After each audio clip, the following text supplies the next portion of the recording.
தொழிலாளர்களே, நீங்கள் இழப்பதற்கு ஒன்றுமில்லை கை விலங்குகளை தவிர என்று கார்ல் மார்க்ஸ் அவர்கள் சொன்னார்கள். அந்த பிரகடனத்தை மெய்ப்பிக்கும் வகையில் சர்வாதிகாரத்தை எதிர்த்து தொழிலாளர்களின் அடிப்படை உரிமைகளை மீட்பதற்காக உயிர் நீத்த தொழிலாளர்களுக்கு ஆண்டுதோறும் புகழஞ்சலி செலுத்திடும் வகையில் மே 1 அனுசரிக்கப்படுகின்றது.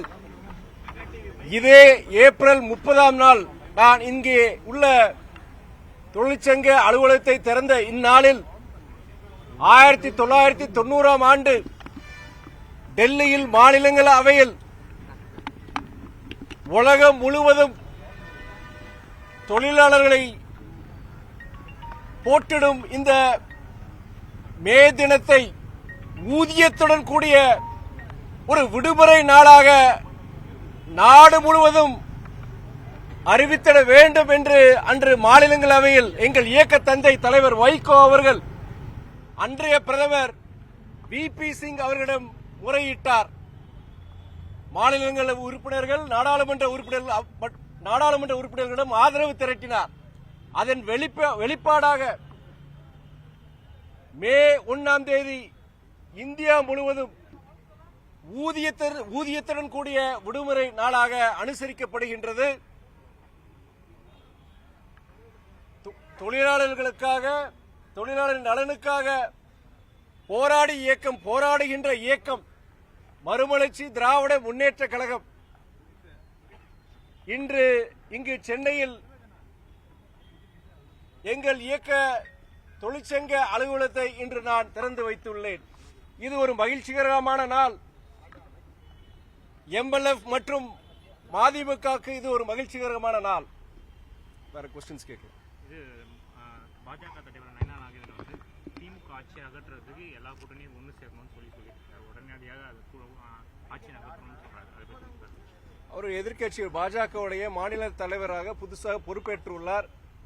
நீங்க அவங்களுடைய தொண்டர்களை உற்சாகப்படுத்துறதுக்கு ஒரு எதிர்க்கட்சி தலைவராக அவருடைய வெளிப்பாடு. மற்றபடி அது மக்கள் தான் முடிவெடுக்க முடியும். யார் ஆட்சியில் இருக்க வேண்டும், யார் ஆட்சிக்கு வரக்கூடாது என்பதை தீர்மானிப்பது மக்கள் தான். அடுத்து வருகின்ற தேர்தலில் அது மக்கள் அதை பிரதிபலிப்பார்கள்.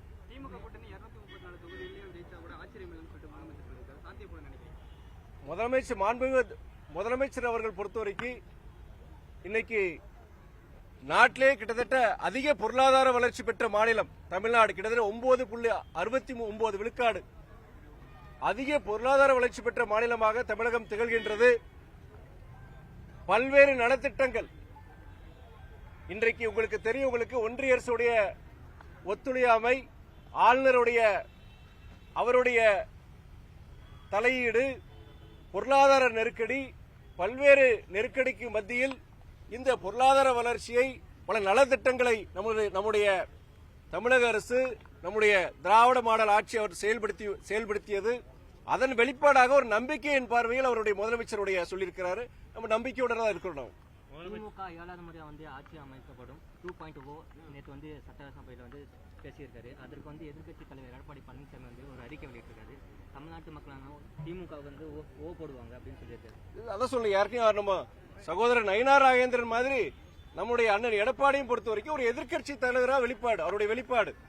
மற்றபடி இந்த ஆட்சி ஒரு சிறப்பான ஆட்சி. இதற்குண்டான ஆதரவு கண்டிப்பா வர தேர்தலில் மக்கள் அந்த கருத்தை அவங்க தெரிவிப்பாங்க அவங்களுடைய வாக்குகள் மூலமாக. இது அவருடைய எதிர்க்கட்சி தலைவராக அவருடைய வெளிப்பாடு, எடப்பாடியோட வெளிப்பாடு, அதோட உரிமை. ஆனா அது உண்மையா பொய்யாங்கிற மக்கள் தான் சொல்லணும். அண்ணன் எடப்பாடி சொல்ல முடியாது. திமுக நாங்க தேர்தல் பணியை ஸ்டார்ட் பண்ணிட்டோம்னு முதலமைச்சர் சொல்லியிருக்காரு. மதிமுக தேர்தல் பணி ஸ்டார்ட் பண்ணிட்டோம். எங்களுக்கு பொறுத்த வரைக்கும் நாங்க இப்போ அடுத்த மாதம் பொதுக்குழுவை கூட்ட உள்ளோம். அடுத்து வர தேர்தல் இனி ஒரு 11 மாசம் இருக்கு. சோ மாவட்டத்தோறும் இயக்க தோழர்கள், மாவட்ட நிர்வாகம் என்னென்ன பணியெல்லாம் மேற்கொள்ள வேண்டும் என்பதற்காக ஒரு கூட்டத்தை அடுத்து எங்களுடைய பொதுக்குழுவை கூட்டி நாங்கள் அறிவிப்போம். அடுத்த மாதம் அநேகமா இருக்கும் உங்களுக்கு. அது இல்லாம பொதுவா தமிழ்நாட்டில் இருக்கிற அனைத்து மாவட்டங்களும் விரைவில் சுற்றுப்பயணம் மேற்கொள்ள உள்ளேன்.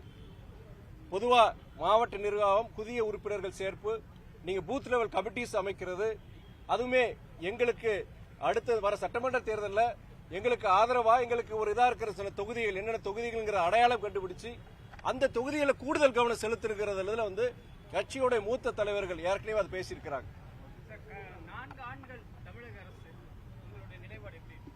பல்வேறு நீங்க கொரோனாவுடைய 2ஆம் அலை அதனோட இதுல தான் நம்முடைய ஆட்சி, திராவிட மாடல் ஆட்சி தொடங்கியது. கொரோனா அந்த 2ஆம் அலை, நிதி நெருக்கடி, ஆளுநரின் தலையீடு, பல்வேறு சிக்கல்கள், தடைகளுக்கு மத்தியில் இந்த ஆட்சி நடைபெற்றது.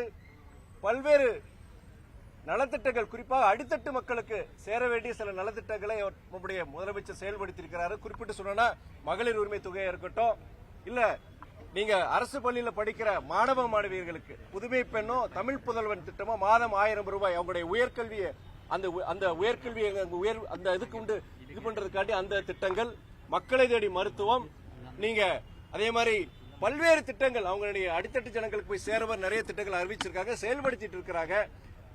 நீங்க ஏற்கனவே சொன்ன மாதிரி இந்தியாவிலேயே அதிக பொருளாதார வளர்ச்சி பெற்ற மாநிலம் நம்முடைய தமிழ்நாடு. கிட்டத்தட்ட 9.69 இந்த 2024-25 பொருளாதார வளர்ச்சி பொறுத்தவரைக்கும் மாநிலங்களே அதிக பொருளாதார வளர்ச்சி பெற்ற மாநிலமாக தமிழ்நாடு விளங்குகின்றது.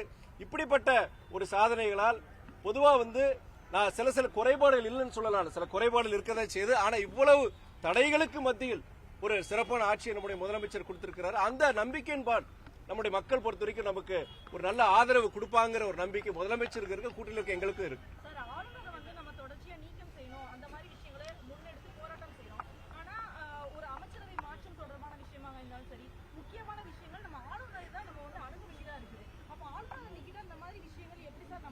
இல்ல, ஆளுநர் பொறுத்த வரைக்கும் ஒரு கௌரவ பதவி, ஆளுநர் பொறுத்த வரைக்கும் அரசியல் சாசன சட்டத்துக்கு உட்பட்டுதான் செயல்படணும்.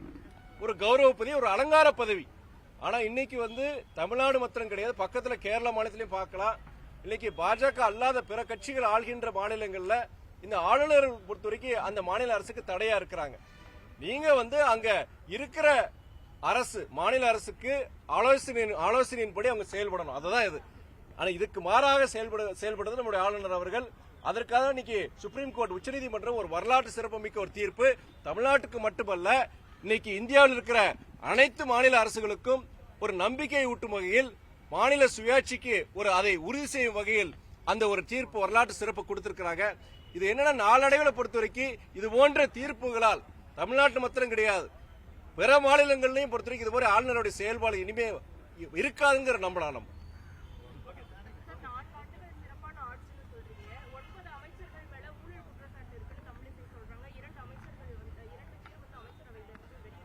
நான் உங்ககிட்ட ஆரம்பத்திலே சொல்லலையா, சிறப்புகள், பல தடைகள், பல பிரச்சனைகளுக்கு மத்தியில் இந்த ஆட்சி நடைபெற்றது. இந்த ஆட்சி ஆரம்பிக்கும் போது கொரோனா 2ஆம் அலை, கடுமையான நிதி நெருக்கடி வரும்போதே பாத்தீங்கன்னா டெபிசிட்டோட தான் ஆரம்பிச்சாங்க அவங்க நிதியை பொறுத்த வரைக்கும். தொடர்ந்து ஒன்றிய அரசுடைய மாற்றந்தான் மனப்பான்மை, நம்ம தமிழ்நாட்டுக்கு வர வேண்டிய நிதிகள், உங்களுக்கு பல்வேறு நிதி, உங்களுக்கு சமகர சிக்ஷன் பள்ளிக்கல்வித்துறைக்கு வர வேண்டிய நிதி, இங்க நம்ம சென்னை மெட்ரோ ரயில் ஃபேஸ் 2க்கு வர வேண்டிய நிதி கிட்டத்தட்ட 3 வருஷம் கழிச்சு நமக்கு கிடைச்சது. நமக்கு கிட்டத்தட்ட 26,000 கோடி. பேரிடர் காலங்களில் பொறுத்த வரைக்கும் நம்ம வர வேண்டிய நிதி வரல நமக்கு. இந்த மாதிரி பல சவால்களுக்கு மத்தியில் இந்த ஆட்சி நடைபெற்றது. முடிந்த மட்டும் செயல்படுத்தி இருக்கிறாங்க. சில குறைகள் அங்கங்க இருக்கதான் செய்யுது, இல்லைன்னு சொல்ல மாட்டேன் நான். ஆனா மொத்தத்துல பார்க்கும்போது இவ்வளவு சிக்கல்கள், தடைகளுக்கு மத்தியில் ஒரு சிறப்பான ஆட்சி நம்ம பார்க்க முடியும். மக்கள் அடுத்த ஒரு வருஷத்துல தேர்தல் வரப்போது, மக்கள் அதுக்கு உண்டான தீர்ப்பு கொடுப்பாங்க. ஜூன் மாசத்தோட மதிமுக பொதுச் செயலாளர் வைகோ அவருடைய பதவிக்காலம் முடியுது. அது மறுபடியும் ஒரு மாநிலங்களவைக்கு போவாரா?